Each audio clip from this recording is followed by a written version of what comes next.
Les trois candidats pressentis pour remplacer Carlo Ancelotti au Real Madrid. Commentaire inattendu de l'entraîneur d'Arsenal avant le clash contre Real Madrid en Ligue des Champions. Ancelotti confronté à deux gros dilemmes tactiques avant la rencontre face à Arsenal. Un attaquant polyvalent d'Arsenal reconnaît la puissance offensive du Real Madrid avant le match de la Ligue des Champions. Avant de commencer, si vous êtes un vrai fan du Real Madrid, partagez vos avis dans les commentaires. Le Real Madrid, est-il capable de vaincre Arsenal? Dites-le nous dans les commentaires, et n'oubliez pas de liker et de vous abonner à la chaîne pour ne rien manquer des nouvelles actualités du club. Merci pour le soutien. Florentino Pérez perd patience avec Ancelotti et envisage déjà un changement d'entraîneur au Real Madrid. Le Real Madrid traverse une période difficile, et la patience de Florentino Pérez envers Carlo Ancelotti semble s'amenuiser. La défaite d'hier à domicile contre Valence a été la goutte d'eau qui a fait déborder le vase. L'équipe s'éloigne de plus en plus de la première place en Liga, ce qui agace particulièrement le président du club. Bien que le Real Madrid soit toujours en course en Ligue des Champions et ait déjà obtenu sa place en finale de la Copa del Rey, le style de jeu de l'équipe et certaines décisions de l'entraîneur italien ne convainquent pas les dirigeants. C'est pourquoi Florentino Pérez commence déjà à réfléchir à des candidats potentiels pour le remplacer, dans l'hypothèse où il déciderait de changer d'entraîneur. Les trois candidats possibles pour succéder à Ancelotti. L'un des noms qui revient avec insistance est celui de Jürgen Klopp. L'entraîneur allemand, actuellement sans club après son départ de Liverpool, où il a remporté de nombreux titres, pourrait être une option sérieuse. Son style de jeu intense et offensif pourrait être exactement ce qu'il faut pour relancer le Real Madrid. Un autre candidat de poids est Zinedine Zidane. L'ancien entraîneur du club, qui a déjà remporté plusieurs titres majeurs avec Madrid lors de ses deux précédentes périodes à la tête de l'équipe, est une figure respectée au sein du club. Sa parfaite connaissance du vestiaire et du club, ainsi que sa gestion de la pression, font de lui un candidat très crédible. Enfin, Xavi Alonso est également une option envisageable. L'actuel entraîneur du Bayer Leverkusen connaît un grand succès avec son équipe.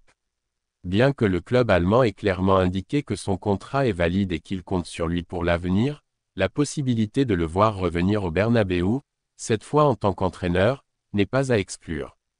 Ancelotti toujours en poste, mais pour combien de temps?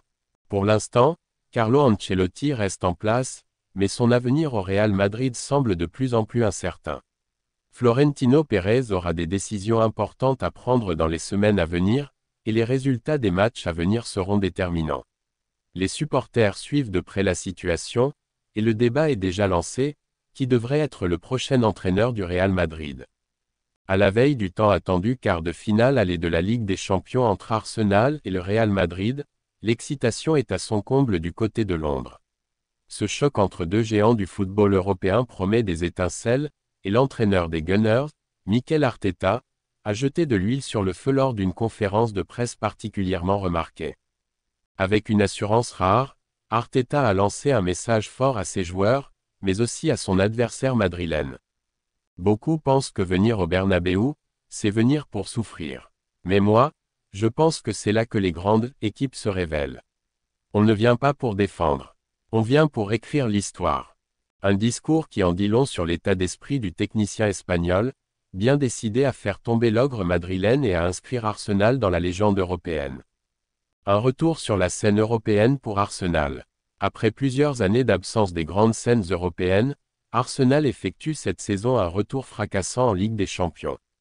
Porté par une génération talentueuse, composée de jeunes stars comme Bukayo Saka, Martin Odegaard ou encore Declan Rice, les Gunners ont brillé en phase de groupe et lors des huitièmes de finale. Leur jeu offensif, léché et audacieux, leur a permis de reconquérir le cœur des supporters et de rappeler à l'Europe entière que le club londonien est bel et bien de retour parmi l'élite. Ce quart de finale contre le Real Madrid marque donc une étape clé dans la quête de reconnaissance de cette nouvelle génération. Pour beaucoup, c'est un véritable test de maturité. Un Real Madrid expérimenté, jamais à sous-estimer. En face, le Real Madrid n'a plus rien à prouver. Avec ses 14 titres de Ligue des Champions, le club de la capitale espagnole est synonyme de suprématie en Europe. Emmené par Carlo Ancelotti, maître tacticien et fin gestionnaire des grandes affiches, le Real arrive à l'Emirates avec toute l'expérience du haut niveau. Des joueurs comme Luka Modric, Toni Kroos ou Vinicius Junior savent mieux que quiconque gérer la pression des grands soirs. Mais attention, ce Real-là n'est pas invincible. S'il a su faire preuve de solidité lors des tours précédents, certains observateurs pointent une défense parfois friable, et une dépendance encore marquée à la magie individuelle de ses stars. Arsenal compte bien en profiter. Un duel de style, un choc de génération.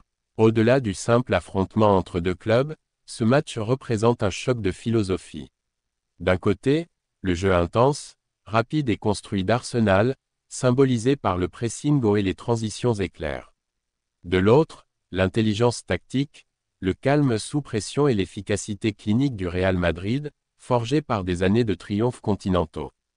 C'est aussi une confrontation entre deux générations, les jeunes pousses ambitieuses d'Arsenal face aux vétérans chevronnés du Real. Cette opposition pourrait bien faire la différence sur la durée.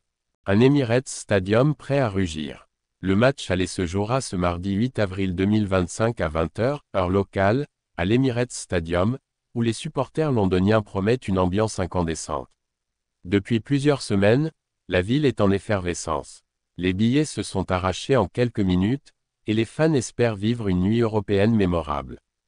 Arteta le sait, jouer à la maison est un avantage. Nos supporters nous poussent, ils nous donnent cette énergie supplémentaire. Mais ce sera à nous de répondre présents sur le terrain. Retour explosif prévu au Bernabéu. Le match retour, prévu le mercredi 16 avril au mythique Santiago Bernabéu, s'annonce tout aussi épique. Arsenal y sera attendu de pied ferme par un public madrilène habitué à voir son équipe renverser les situations les plus improbables.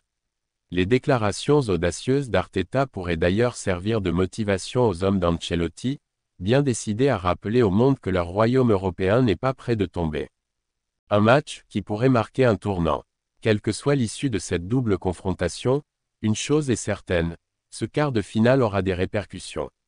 Pour Arsenal, ce pourrait être le début d'une nouvelle ère de succès européen. Pour le Real, l'occasion de démontrer que l'expérience prime encore face à l'ambition. Le football mondial aura les yeux rivés sur Londres mardi soir. Real Madrid se prépare pour un quart de finale crucial de Ligue des Champions contre Arsenal, mais l'entraîneur Carlo Ancelotti a encore deux doutes majeurs concernant son 11 de départ pour le match aller mardi à l'Emirates Stadium à Londres. Selon Real Madrid Confidential, le premier problème concerne le poste de latéral droit. La forme récente de Lucas Vázquez a soulevé des questions sur sa fiabilité pour un match aussi décisif. Ancelotti a déjà fait appel à Federico Valverde pour occuper ce rôle lors de matchs européens, et il pourrait de nouveau envisager cette solution. Cependant, placer l'Uruguayen en défense entraînerait un changement important dans la dynamique du milieu de terrain.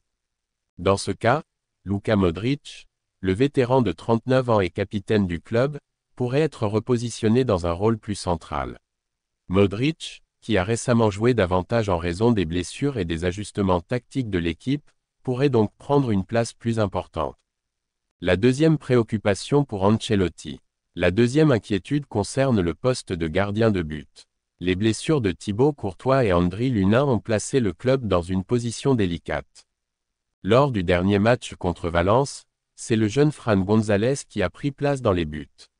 Bien que le gardien formé au club ait donné le meilleur de lui-même, son manque d'expérience s'est fait sentir, et un match de Ligue des Champions en phase à élimination directe représente un défi bien plus grand. Selon certains rapports, Courtois pourrait être plus proche d'un retour que prévu, et Ancelotti espère pouvoir compter sur son numéro 1 entre les perches si ce dernier est déclaré apte. Lunin reste incertain, et sa disponibilité dépendra de son évolution dans les heures à venir. Si aucun des gardiens titulaires n'est prêt, González pourrait être à nouveau lancé sous les projecteurs. Après une défaite décevante contre Valence en Liga, le Real Madrid sait que la Ligue des Champions représente désormais leur chemin le plus clair vers un trophée majeur cette saison.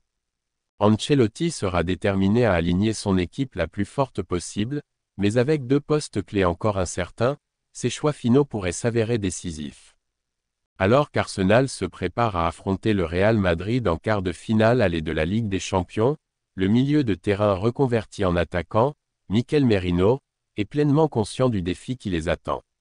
L'international espagnol, qui a été l'un des joueurs les plus remarquables des Gunners cette saison, a accordé une interview à Mundo Deportivo avant cette grande soirée européenne, et n'a pas hésité à reconnaître la force de l'adversaire.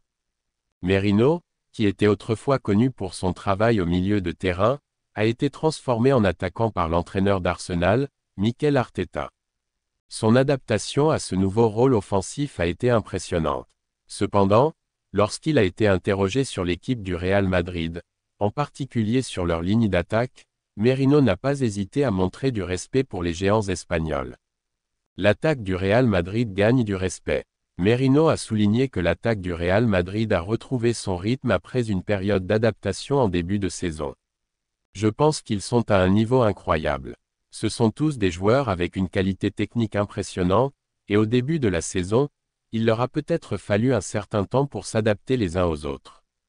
Mais ils ont réussi à trouver cette connexion que les joueurs de leur niveau finissent toujours par établir, a-t-il déclaré. Il a précisé qu'Arsenal devra rester concentré tout au long du match, car la qualité du Real Madrid peut changer l'issue d'un match en quelques secondes. Ça va être un match très difficile, très compliqué, car si vous vous déconnectez un peu mentalement, ils sont capables de trouver ces avantages. Jusqu'à présent, nous avons joué contre des adversaires de très haut niveau, donc nous devons être respectueux, sans peur et plein d'envie. Loué Rodrigo. Bien qu'il soit l'un des adversaires de la soirée, Merino a exprimé son admiration pour plusieurs joueurs du Real Madrid. Lorsqu'il a été interrogé sur quel joueur du Real Madrid il aimerait le plus avoir à ses côtés, l'attaquant n'a pas tari d'éloges pour Rodrigo. À ses yeux, l'attaquant brésilien n'est pas seulement talentueux, mais également extrêmement complet. Merino a mis en avant les qualités techniques de Rodrigo, sa rapidité et son intelligence dans le dernier geste. Ils sont tous spectaculaires. Parmi les fois où j'ai joué contre eux, un joueur que j'aimerais avoir devant moi comme coéquipier serait Rodrigo. Je pense que c'est un joueur que je ne vais pas dire sous-estimé, parce que tout le monde connaît le grand niveau qu'il a. Il a un potentiel énorme, il est très bon techniquement, il est très rapide et très complet en tant qu'attaquant, et c'est un joueur que j'aime vraiment.